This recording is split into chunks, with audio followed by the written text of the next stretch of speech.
following podcast is recorded and produced by 𝗏𝗏, a media creators co-op, in affiliation with the network at bicbp-radio.com.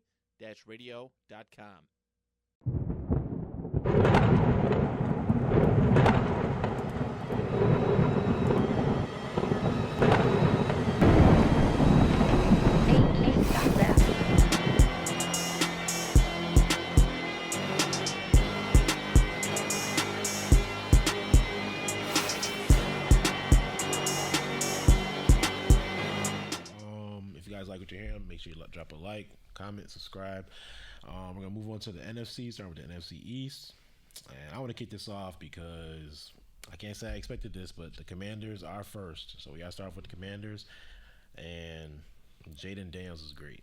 It's just that simple. In the time where his quarterbacks are lacking the big plays, the consistent playmaking, this guy was not touted to be this great passer, was all these question marks about him, potentially not want to go to Washington, trying to force his way to somewhere else, all these fake narratives that they come up with the draft at the draft time. None of those are looking true. Nope. He got his team look like they are going to win a division. Not potentially, they are going to win this division. Especially with the way the rest of everybody else is looking. Their defense looked terrible, and last week they shut down the Cardinals. We'll talk about them later, but they shut down this Cardinals team. 42-14, I'm pretty sure the final score was. I can't emphasize enough. Jayden Daniels is literally great. Yeah. I said shout out to Jayden Daniels.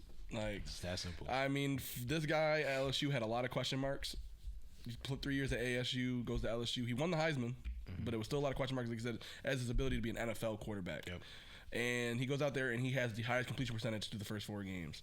He's not taking the big hits that everybody thought he was going to take. Yep. He's making the right reads on everything. The deep ball has looked good. Terry McLaurin has looked okay. This offense is performing way better than what they could have expected them to have it looking like. Yeah. And they should be happy with where they're at. Especially in a division that looks like traded their first round wide receiver from 2 years ago. Like, they shouldn't be here. And their second round or third round tight end is not playing a snap. Yep. They look the part right now. And it's still things to be desired in this offense. I would say sign me at DB.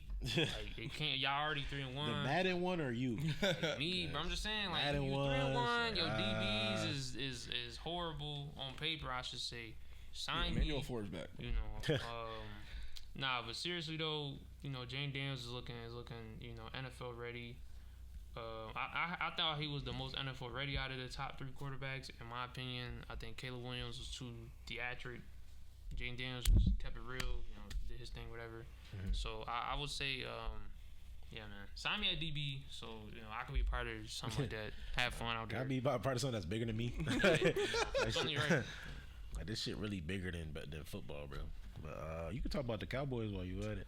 Whew, man. Yeah, I'm gonna just say that's his word. I don't know, man. I'm gonna just say this division gets bad. Yeah, it's really scary in this division right now. There's drama in this division. Jerry Jones got blackmailed, man. That's what I'm gonna say. I don't like. He's every year he coming out talking about either he down in a player, a coach, another team, another player. Bro, you have Micah Parsons and Dexter Lawrence is out for multiple weeks. You have Dak Prescott, who just paid. The rest of your offense besides CeeDee Lamb looks bad. I'm not gonna lie, man. I like, you already wasn't winning playoff games. You're not winning a playoff game this year, and you're getting lapped. You're getting lapped in your division. Yep. This team is not gonna be good until Jerry Jones leave. I'm gonna be honest, bro. It's not gonna be good till Jerry Jones leave. You damn near need a cultural reset, and with one of the best franchises of all time. Because if you run this team back next year, you're gonna get smoked. You're gonna have to pay Micah Parsons. You're going to have this investment, this big 3 of Parsons, CeeDee Lamb, and Dak Prescott with 2 playoff wins ever. And I don't even think how many playoff wins did Michael Parsons got? Like, I think he had 1. So, I don't know, I'd be surprised if he has one. I don't think him or CeeDee Lamb has one. I don't think they've been that's a part crazy, of a winning bro. playoff So, team yet. I ain't gonna lie, you're getting lapped. I think Dak's last playoff one was against the Seahawks in like 2020 or 2020. I'm gonna change mine. I'm gonna change mine. The blackmail a little crazy. You're getting lapped. You're getting lapped.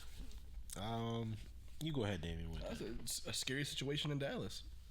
It just is. There's just nothing to be happy about with this team. Doomsday in Dallas. Yeah, literally, like, bro, it's bad. Once again, like, on both sides of the ball. Once again, your linebackers are weak. Your D-line, outside of Micah Parsons, this is getting old. Your corners, I mean, Trevon Diggs has not looked I mean, like that guy he was a couple years ago. I mean, he was getting burnt a lot, but he was getting the picks. DaRon Bland is hurt. All these guys that your playmakers on defense are missing. I don't even want to get into the offense because you just gave Dak Prescott $240 million. You gave CeeDee Lamb $135 You did what you're supposed to do million. on offense based off what you have. But I say but then outside of that, like your depth at wide receiver isn't really great. Brandon Cooks is about to miss time.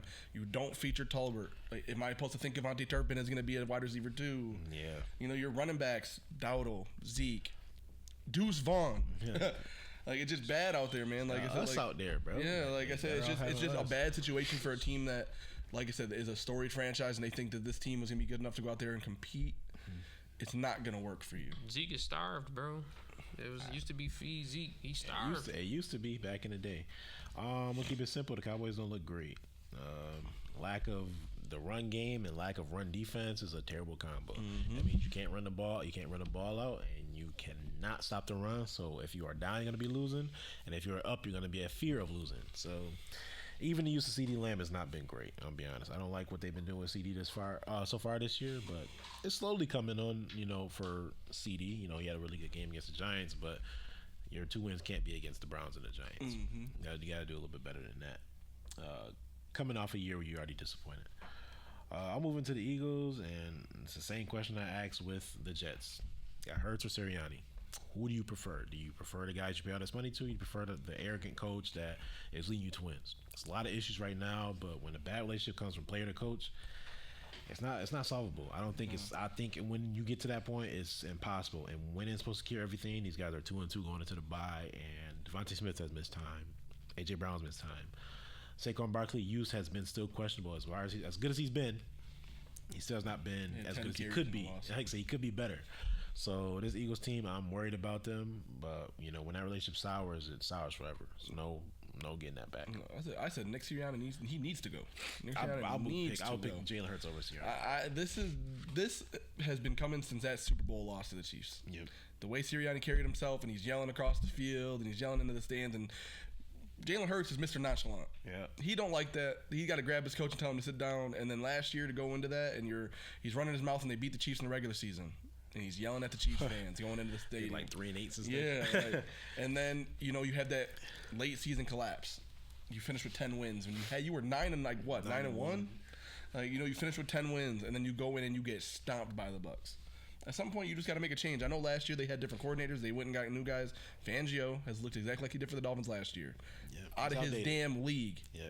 You know what I'm saying? So it's just one of those things where you do have to choose. And like I said, I don't think Sirianni. I was calling for Sirianni said last year. Yeah. And I'm not even an Eagles fan. And I was like, yo, Sirianni is just not the guy that the Eagles need anymore. Yeah. It was cool until it wasn't. Yeah. For you, how you feel about the Eagles? I'm going to say again, you're getting lapped. Like, you're not, granted, you have a little bit, I think you have more talent than the Cowboys, and you've been injured a lot, but you got a bad quarterback and coach relationship, which it's like you're not going to fire him mid-season, but it's like, how long can you do it? Especially if you start losing more games on top of that. Your secondary is still old. Your D-line, could be a little bit better, I thought, but, you got Bryce Huff on your team.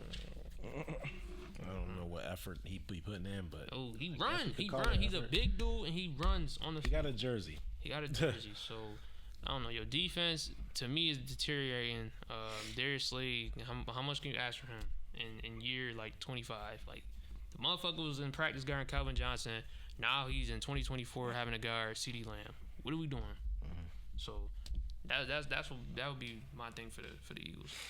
And for the Giants, how you feeling about them? Unfortunately, they're in this division because I feel like they're looking better as the weeks go by. Malik Neighbors is playing great, but unfortunately, they're in this division where they probably got 6 guaranteed losses. Yeah, they just for sure. I'll be honest, they got 6 guaranteed losses. Dan Jones was undefeated against the Commanders before he played in week 2. It's sad. Man. So Daniel Jones will look better in the upcoming weeks. Malik Neighbors looking like offensive rookie of the year. Jaden Daniels stopped playing football, unfortunately. So I don't know, man. It's unfortunate, but you probably end up losing your division, last in your division, and you don't make the playoffs automatically. So that would be my thing for the Giants. I'm actually gonna just say Dable is still good. I would not be getting rid of him. I know it's hard to keep a coach that's been losing, but I would not get rid of him. I mean, Neighbor speaks for herself, but Daniel Johnson not looked that bad since week 1. Realistically, the play design isn't great, but it's simple for him to, at least move the ball down the field.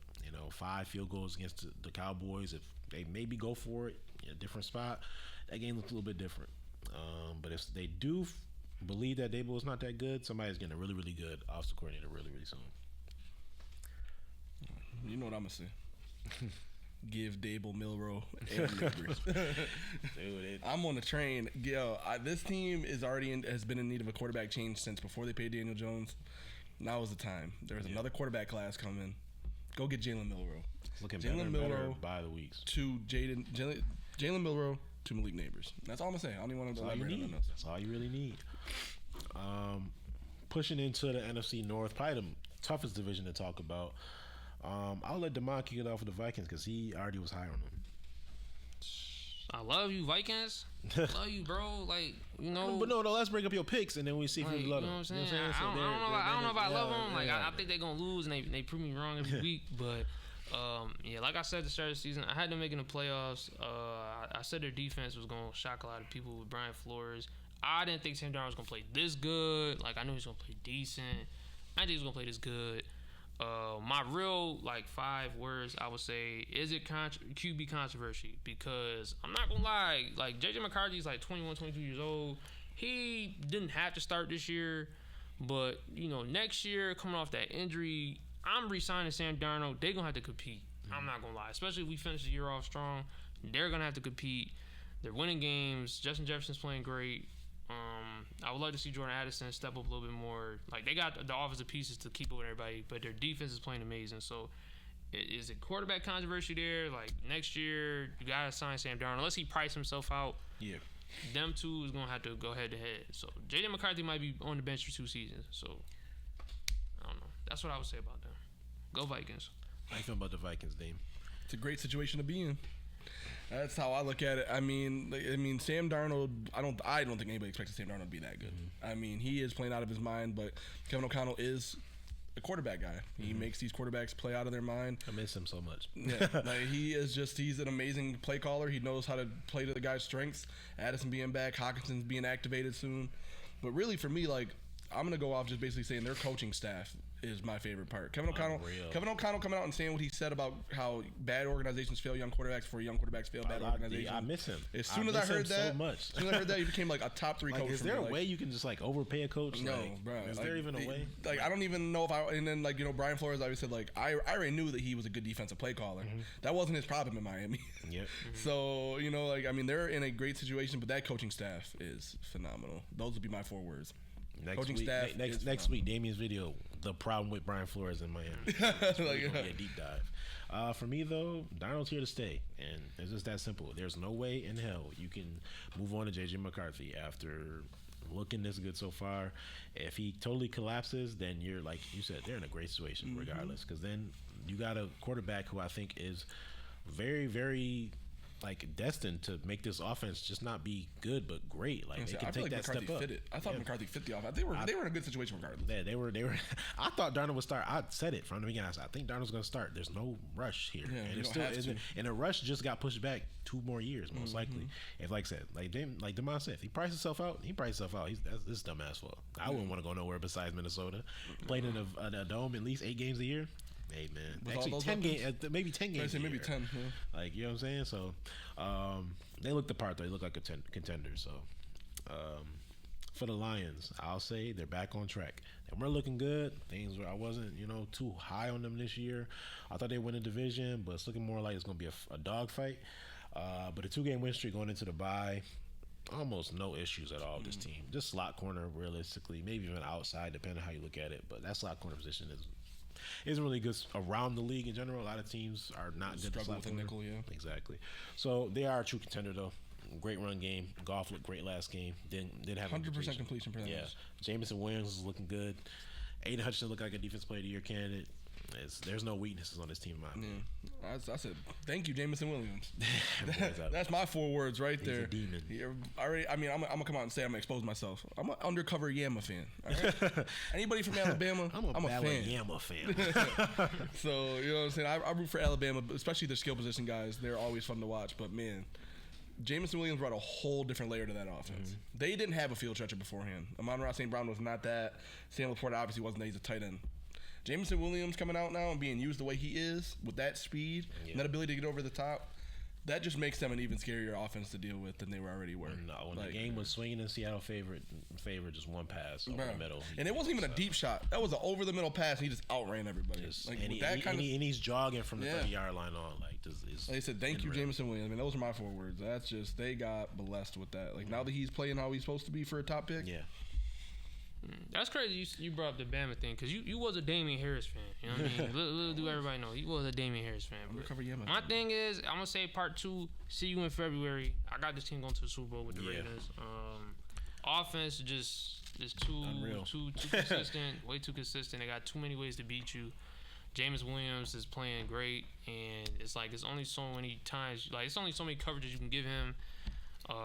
He killing wide corners on double moves, slants, in routes. What he did to Trey Wright was really illegal. You know what I mean? I don't think this motherfucker has scored in the red zone ever. Like this motherfucker is 50 yards out or more, and then that's tough. You got Amon St. Brown that's doing the dirty work. So yeah, I got them playing in the Super Bowl, man. It's just the offense is too consistent, and Aiden Hutchinson is playing like J.J. Watt and T.J. Watt. Like had a kid, he's getting back there every time. Man. He had a quiet game this past game, but I think he had like 45 pressures or something like that already. And that's nuts. So, how you feel about them Bears though? How the tables have turned, man. I was told Caleb Williams had the greatest situation for a rookie quarterback ever. I don't know what happened 4 weeks in. I'm gonna be honest, the Bears ain't looking as good as I thought they would. I thought they would at least push for that last playoff spot. I don't know, man. I'm gonna be honest. Caleb Williams' O-line is not looking good. The defense could be playing a little bit better, but I don't know. Offense is not living up to expectations at all. Yeah, they're terrible. DeAndre Swift, me and him got the same amount of yards. So let's talk about it. He had a good game last week, bro. Yeah, he did. But that makes up. I mean, he had negative 50 yards the previous game, so the 50-yard run canceled out. So you got a point. He got 100 carries. You had those runs type shit. That's what I'm saying. He got like 60 carries, 10 yards for the season. Shout out to him. But that's what I would say for them, man. How the tables have turned. For you, Damien, how you feel about the Bears? I'm gonna be the one guy, man. Don't fail your young quarterback. Yeah. Listen, and I'm not even saying it as if Caleb Williams is playing out of his mind, because he's not. He's playing like crap right now. He has not looked great. He missed a lot of easy throws for a first overall pick. Ďunze probably should have way better stats than what he has right now. Ďunze should be on the level of neighbors right now. Yeah, like, I mean, if Caleb, I literally said it a couple weeks ago. Like, I think it was the Colts and Bears game. Like, yo, Caleb Williams answers was having a mid off at easy throws. Yep. Wide open guys are missing. But I think the Bears are in a situation where who could throw the coolest? But the Bears cannot afford to fail another young quarterback. Mm-hmm. They cannot. You went out and you got him all these weapons. That's cool. Your offensive line still wasn't really addressed. You took a guy last year, top 10, top 12. It's not really looked great at right tackle. You kept that coaching staff for some reason. Eberflus probably shouldn't have kept his job. Yep. You went and hired Shane Waldron for some reason, who literally was getting down-talked by his wide receivers after he left Seattle. JSN had no words for him. Yeah, like 0 words for him. Like, I don't know how he got a job. Second-year wide receiver who's already telling you no. Yeah, so they said that's really what it is. Don't fail your young quarterback. If you need to change your staff up to fit him better, do it. Yeah, and do it while you're ahead, because don't let him get into a Justin Fields situation. Yeah. For me, Shane Waldron is terrible. Keep it simple. He's terrible.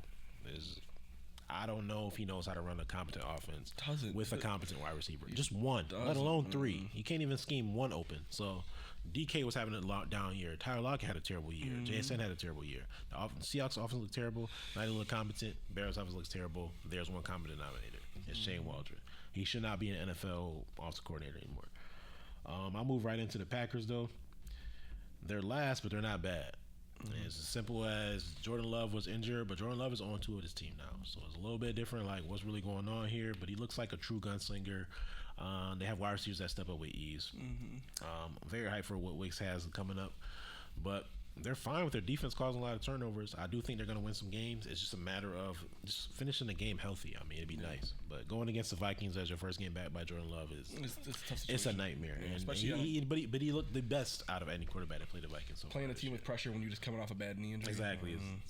It's actually scary. I'm going to say Wicks plus Reed, all you need. That's all you need. I swear. I'm sick of trying this. I'm sick of seeing forced Dubes targets. I'm sick of seeing forced Watson targets. Watson's terrible. Yeah, I don't need to see that anymore. Common name, bad play. Jaden Reed has looked the part. He might not be the biggest wide receiver, but he's looked the part of a wide receiver one. Wicks, when he actually gets, I mean, I know he had a couple bad weeks, but when he's gotten the targets, he's looked the part. He's your field stretcher. Yeah, that is your field stretcher right there. Kraft has also looked good, but for me, like, you need to. I don't think two other wide receivers should be seeing more time on the field than Wicks and Reed. Yeah, they should have. You got to pick one. Yeah, really, or pick a set of. A set, yeah. I say enough of this 4 wide receiver rotation. Yeah, we don't need that. We don't need Bo Melton snaps. For you, Demond, how you feel about the I would say tweak the play style up. I think until Jordan Love gets his legs under him back, he doesn't need to be throwing the ball that many times.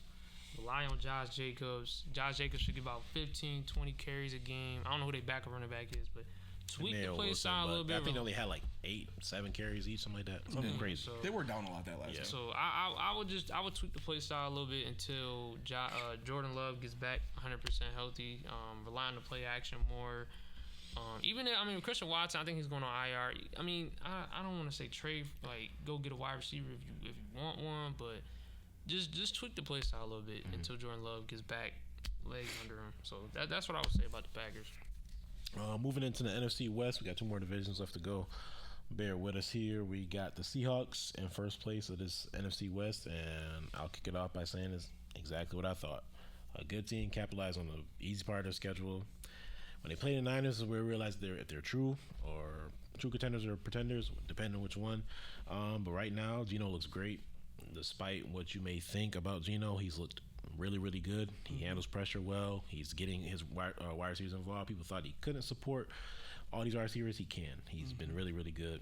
Even with a traffic cone like Noah Fant out there, who's never been good. But they're winning the games they're supposed to. That's all I can ask for a team that I've said that was going to win the division. But they're in a perfect position going against a Giants team who might not have Malik Neighbors to start off their month. For you, Demond, how you feel about the Seahawks? Offense looks great. They're finally using all 3 of their wide receivers now. Offense looks good. Kenneth Walker is looking like a dog. I ain't gonna lie. Like every time he's running the ball like that, like they're gonna be a hard team to beat, man. Especially their defense live up to what they supposed to. So that's what I'll just say. I'll say their offense looks scary. I said their defense showed some weakness against that Lions team. Yeah, they had a lot of players out. Yeah, I think they still are going to be out this week, too. Yeah, so I will say that is the main issue. Like I said, there are missing guys, but like that going into the season, we did know their linebacker core was a little bit weak. Their D line was a little bit weak. Yeah.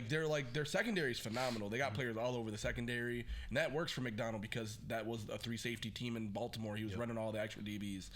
But you definitely could see, especially with like Jahmyr Gibbs and Montgomery playing how they did last week, that they were missing some help on the D-line and in the linebacker thing. They're still a great team. I still think they're probably set to be the best team in this division still with the way everybody else is playing. But they did show some holes on defense this past week. But we'll see once they get healthy how it works. Speaking of healthy, you got the Niners. Second place. How you feel about them? Was Ayuk worth the money? Conversations to be had. Yeah, it's early. I'm not going to sit here and overreact, but when Ayuk can't go out there and dominate, and you just paid him $30 million a year, but I got Jawan Jennings out there catching 3 touchdowns, and he's snagging passes on the Patriots and on everybody else. Come on, Deebo Samuel just came back, but Ayuk has put up basically goose eggs in the first 4 weeks.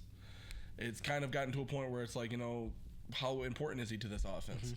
Especially when you got Jordan Mason running the ball the way you do. I know Purdy's not going to throw the ball a bunch anyway, so targets are sparse. So it's like, but are we acting like this is going to be a big deal to our team right now? I did think it was going to hurt them, but it's looking like that's really, really good team. Yeah.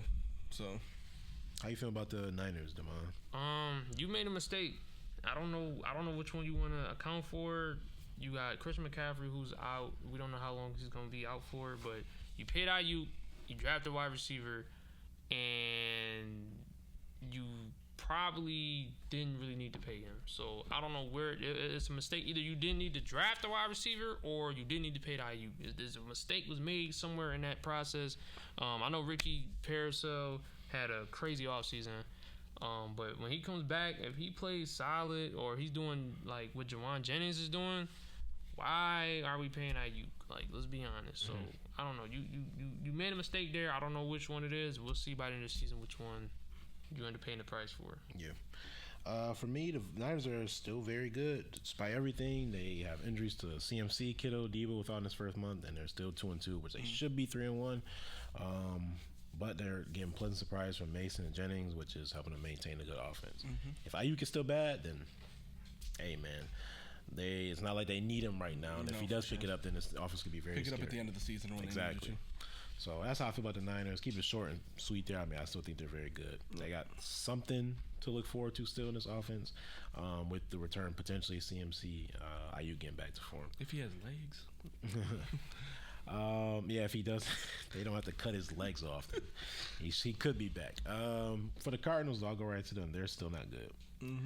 They're just not this good team. I thought they'd be better. I thought they'd be competitive. They're not competing almost at all. That Rams game was an outlier. It wasn't their standard. It wasn't going to be something that their offense could just inflict their best on them. Kyler Murray, I remember they had the throw against the Buffalo. I think it was against Buffalo or the Rams. It was like, you put this on tape. How do you defend this? And he's been locked up ever since.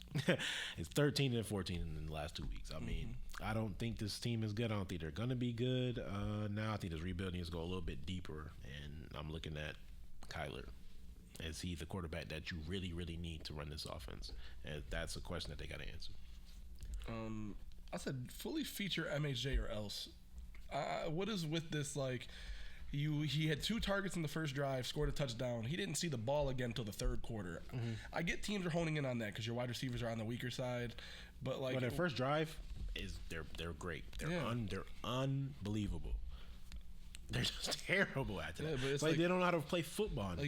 Like you don't take this guy top, this wide receiver, the top 5 pick, and then you barely feature him. Okay, you featured him a lot against the Rams, but he also had like 2 plays that got him all those yards. And he didn't play. And then you didn't see the ball didn't need again. to. But yeah, so it's like, you got to make a choice. Like, if you're going to spend a pick on this guy, he should be the focal point of the offense. Enough of trying to spread the ball around. Kyler Murray, you don't need to do that. Like, there was all the controversy after the Bills game where he's like, it's not my responsibility to make sure he gets targets. But at some point, Malik Neighbors, the Giants' offense is fully through Malik Neighbors. Yep. If you can't do that with Marvin Harrison, then maybe there's an issue. I don't know if it's quarterback, but gotta look a little bit deeper than just, all right, we gotta replace this guy. A few of them, how you feel about the Cardinals? I mean, I'll keep it short. Rebuild should be fun. I think Kyle Murray, he's going to end up improving by the end of the season. And you got Marvin Harrison Jr., who's a staple piece, like, forever for your team. So it's just going to come down to, how you want your defense to play, the right coordinator, stuff like that. Getting your O-line a little bit better. So I think the rebuild for them is going to be fun. So yeah, like I said, they already seemed like they were taking it slow, but it might just have to just, like, really, really target. All right, is Kyler really the quarterback we need? Is this offensive line ever going to get better? When are we going to replace James Conner? Are we ever going to let Trey Benson do anything cool?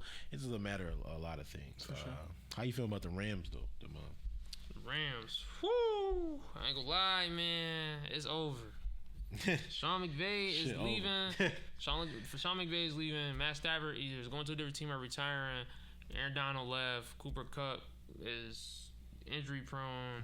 Puka Nuka is gonna come back to what? I don't know who he gonna be playing with next year. Like, it's getting crazy out there. So I'll just say it's a wrap. It's over. That Super Bowl run is over. It's time to rebuild that offense. Yeah. Defense, you've been kind of rebuilding, but the offense definitely needs some retooling. Yeah.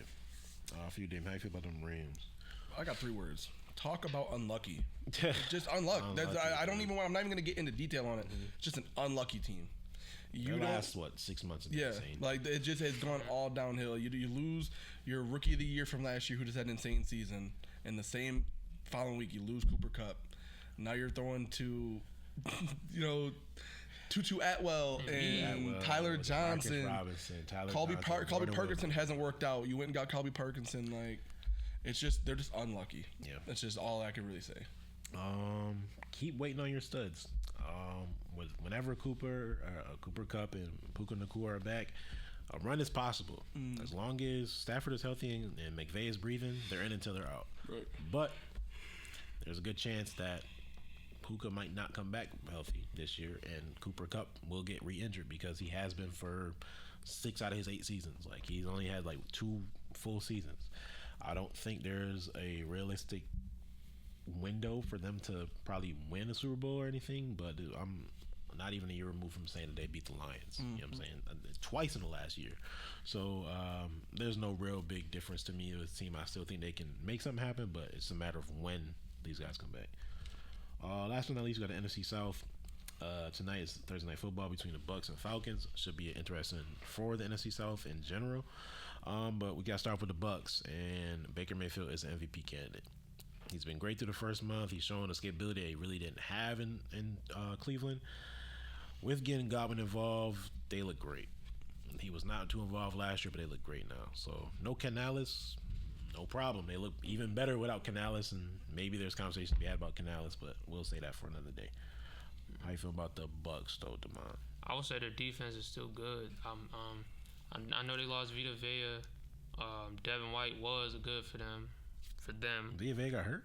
I didn't know he got hurt. I thought he was hurt. I could have sworn I watched a crazy game last game. I could have sworn I watched him blow up the Eagles all week. I know he missed. I think he missed a week. I think he did, but I know he definitely played against the Eagles though. Okay. He was record happy. My fault. No. It is your fault. My bad. But their defense has played way better than I thought they would. They lost Carlton Davis. So I mean, Winfield. He ain't playing like all pro last year, Winfield, but so still in the same level, yeah, still in the same level. So I would say their defense is playing better than I expected. And for everybody who thought the Falcons was gonna walk through this division, the Buccaneers is like, yo, relax, we still here. So I would say their defense is shocking. Most complete offense in football. Looking like it. I think there's a glaring hole. Yeah, so Rashad White. Yeah, and that's what I was gonna say. So if this team just continues to feature Bucky Irvin and keep letting him get those touches, you will have a hard time stopping this team. Mike Evans is still Mike Evans. Yeah. So as long as they keep keep featuring Bucky. Wow. As long as they can fucking feature Bucky. You're not that big of a fan. Just breathe through it, bro. Yeah, but keep featuring Bucky Irvin. Mike Evans is still good. Godwin being a top target for them now. Even 𝗘𝗚 had a good game last game. I mean, I'm big on 𝗘𝗚 still. I just think they didn't feature him much to begin with. But right now, I feel like this offense is the most complete offense in football. If they continue to phase Rashad White out, unfortunately for Rashad White fantasy owners. Falcons, how you feel about them Falcons? Where is all that talent? I said this in the group chat the other day. You had 3 years straight of guys taken in the top 10 and one in the top 5. Yep. And none of them have panned out like top 5 or top 10 talents. I think only one made Pro Bowl. Yeah. Kyle Pitts looks like a bad miss for a guy you took ahead of Jamar Chase and Penei Sewell and Jalen Waddle. And etc. Devontae Smith and Patrick Surtain, I'm pretty sure. And Micah Parsons. And Mac Jones. Drake London. Kind of looking like a miss again. Took him ahead of Garrett Wilson. Bijan Robinson. Chris Olave was after him too. Bijan Robinson. You took him. You aren't giving him any type of touches that people might have thought you would for a guy that was a top running back out of college. So is it a talent problem? Is it a coaching problem once again? It's kind of there's some question marks in Atlanta right now. On the offensive side of the ball. Yeah. That defense is looking great. Yeah. For you, Demar, how you feel about the I would say part 2 of you made a mistake. I don't know where you want to put the blame on. I don't know if you want to say you draft. I don't know which year out of 3 in a row that you said that you messed up at, but you're not starting your first round pick this year, and your last 3 are not panning out the way you want them to. So we looking at if Penix is 25-26, who is he gonna throw the ball to if you don't feel like paying Drake London, Kyle Pitts? That's what I'm saying. B. Like, all right, you got to Johnson? start him now at this point. I don't know what's going on there. So you made a mistake. I don't know if it's drafting Penix. I don't know if it's drafting B. John. I don't know if it's drafting Drake London or Kyle Pitts. But one of them four. You filled your whole offense Penix ain't the last even. 4 Let's say years. Penix ain't even play yet. So it's like one of them four. You probably should have took a defensive player that year, but we'll see. The season ain't over yet, but one of them was a mistake, if not all of them. For me, the story of Kirk Cousins. You're never going to believe in him, but he's always going to be around. 2 game-winning drives, one that was nothing, and one that was something. They're in a spot to win the division, but I'm concerned about Bijan Robinson. I'm concerned about Kyle Pitts. I'm concerned about Drake London. You know what I'm saying? It's just...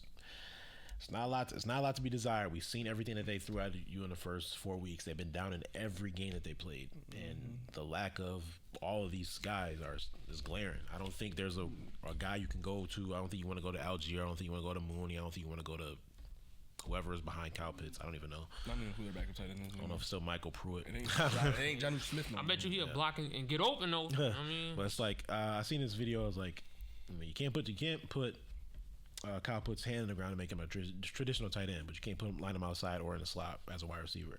So he might just be that guy that just cannot be consistent. Just positionless. It is what it is. More concerned about Kyle Pitts. I am just like, I'm not worried about Kirk Cousins. He looks exactly as he wins these game-winning drives or he doesn't. It's either or. They've been in every game, so it's just a position. If you're gonna win those games or not, it's always been Kirk Cousins' thing. I'll go right into the Saints. Back to the norm. They're not a good team. Their offense looked legendary to start. Now look at man. I think Carr was more efficient than he was dominant. And now that they're back to where they're supposed to be, they got a very, very, very tough schedule coming up in October. They start off with the Chiefs.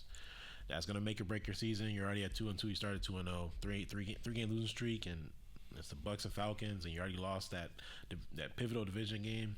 Bucks could be 4-1, and you're probably not gonna catch them at that point. Even though 4-1, 2-3, not a big difference. Like, do you really look better than the Bucks anywhere? Yeah, No. any part. Not quarterback. Running back, yeah, but wide receiver, no. Tight end, no. Just not looking for too good for this Saints team. For you, Dame, how you feel about the Saints? Regression was bound to happen. I don't know why. I mean, it was fun the first 2 weeks. To think they were going to keep up 40 points every week, that Derek Carr was going to throw three touchdowns every week, that Kamara was going to score 4 touchdowns. Like, that was never going to be consistent the entire season. Derek Carr is what Derek Carr is. He is just your middle of the pack, field general quarterback. He's not going to go out there and blow you away.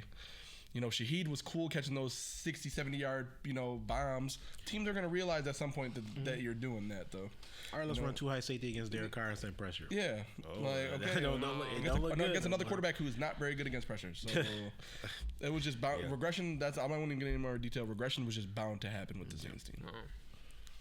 Whew, man, I'm going to just say, Saints fans, breathe in. Breathe out.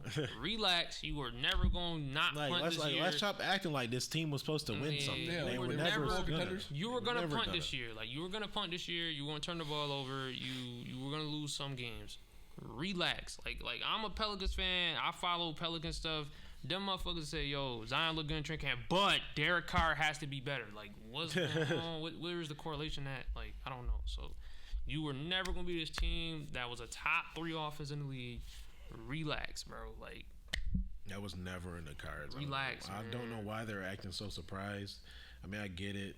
That reality of going from 40 points to what was it? 10 against the Eagles. You had a taste of it. You want the whole load. You need to relax. Yeah, you need to relax. I want the whole load. I mean, relax. Give me a taste, man. Stop playing with me. Like, come on, bro. Like, relax. Speaking of taste, how you feel about them Panthers, man? Got taste about everything from this team. I'm gonna say the QB change was good for them. I feel like they're playing different, playing better. But if I had to break it down into 5 words and I had to be nice, you could be mean. Definitely not gonna be nice.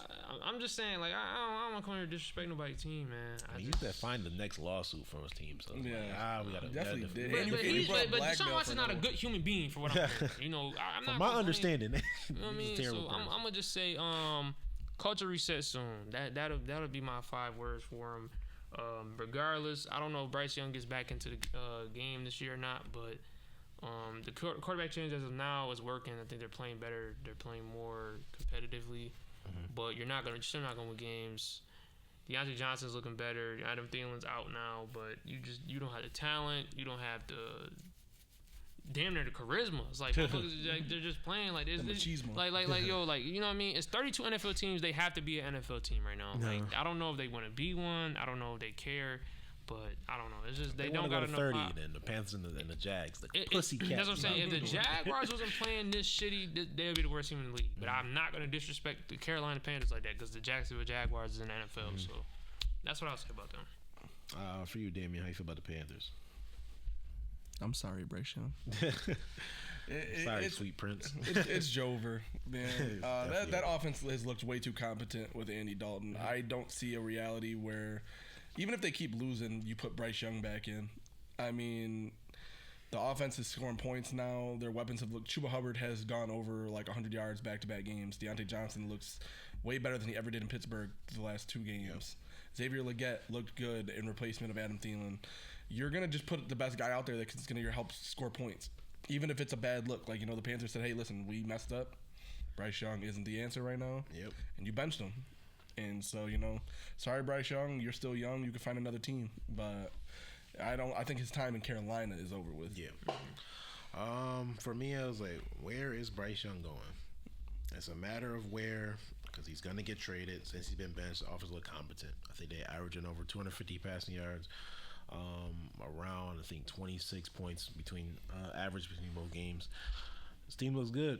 I'll be honest, for the lack of talent, how, if at all, do you put Bryce Young back in and be like, this is good? This is not going to happen. You can't. Not now. It's not going to work. The production of Johnson, Legette, Hubbard says never. And it's a great thing for Jonathan Brooks. Jonathan Brooks coming back into an offense that he doesn't have to waste years or he has to get hit and just beat up all the time. The way I look at the Panthers, though, I don't think it's all over. I think if you just cut ties with Bryce Young, you can look forward to the future. Yeah, for sure. Clearly, you got something with Johnson. Clearly, you got something with Legette. Clearly, you got something with Hubbard and Brooks. It doesn't have to be all Brooks. You're going into another quarterback class. Exactly. Again. This is a time where you look at Shedeur, you look at Carson Beck, you look at Cam Ward. You find you look at Jackson Dart. That charisma. Find somebody with some damn charisma. Does Bryce Young have charisma? No. Does he have aura? No. We have to talk about that. Who can we compare him to? That's when we start getting into the Austin Theories and we start getting into the saying the Santos Escobar. You know what I'm saying? Like when you're on the roster, but you're not on the roster. Like you're here, but you don't really care about you. So the way I look at it is, it's time. It's time to get rid of Bryce Young. Just where Miami, you got the Rams if they end up getting rid of Stafford, but I don't know. He might be cooked. There's a good possibility with these number 1 overall picks lately. Niggas might be cooked. I don't know. Just depends how we're looking at it. But that is 5 words or less for every NFL team. Demond had 8 for one of them. Talk about it too crazy. It was so you're going to count 5 and shit. But thank you guys for joining us. We appreciate it. Like I said, we're now pushing towards 200 subscribers. We already hit 100. It's a big thank you to everybody that's been involved in helping us get there. It's been a blessing. Just want to make sure you guys know that we do appreciate all support on all platforms. But with that being said, we see you guys on the next one.